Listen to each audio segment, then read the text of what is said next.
बसल्या बसल्या घेतलेला निर्णय कदाचित सर पण शॉक झाले असतील. काहीच डोक्यात नाहीये, काही प्रिपरेशन नाहीये, बोलेल काय चुकेल नाही माहिती, पण वाटलं की बोलायचं म्हणून बोलतेय. मी दहावीला क्लासमध्ये होते, सरांच्या क्लासमध्ये होते.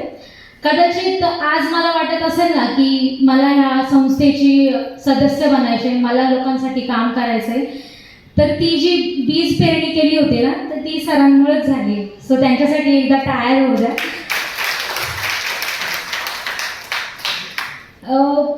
इथे मी काही स्पीचेस ऐकले आणि सगळ्यांचं बरोबर होतं की भारतात भ्रष्टाचार भरपूर होत आहे, कितीतरी लोकांवर अन्याय होतोय आणि त्याच्या विरोधात आपल्याला आवाज उचलायचा आहे, त्या लोकांसाठी आपल्याला ढाल बनायचे.